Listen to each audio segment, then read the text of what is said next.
Aujourd'hui, on l'a travaillé, pareil, différemment des autres Center Parcs, sur quelque chose qui est beaucoup plus ouvert, à l'image d'un cœur de village, d'une place de marché.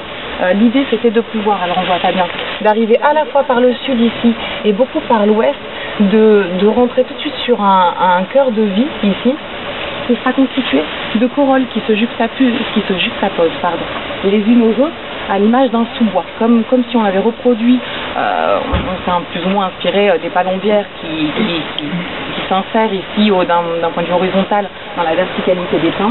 Et donc à cette image-là, l'idée était de reproduire un sous-bois avec ces formes de corolles qui serviront à la fois de couverture, de place de village, d'intérieur, extérieur. Enfin, on joue beaucoup plus que sur les anciens Center Parcs sur le vivre dehors. On va retrouver également la partie de l'Aquamundo, qui est l'espace aqualudique qui est quand même majeur dans le fonctionnement des Center Parcs et qui est l'activité quand même majeure et principale des clients. Et ici encore, on a perdu l'image de la bulle et on est plutôt sur une inspiration, on va dire, de séchoirs à tabac et de grandes halles très lumineuses, très ouvertes. Et initialement, on était sur des principes qui étaient, on va dire, relativement fermés ou en autarcie à l'intérieur d'une bulle.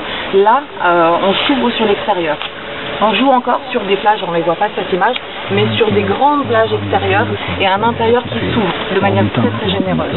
Évidemment, le bâtiment après est conçu avec des brise-soleil horizontaux qui permettent de filtrer la lumière, d'éviter les surchauffes en été. On travaille énormément sur des flux thermodynamiques avec de la ventilation naturelle à l'intérieur de l'halle qui permettront de réguler naturellement finalement la température à l'intérieur.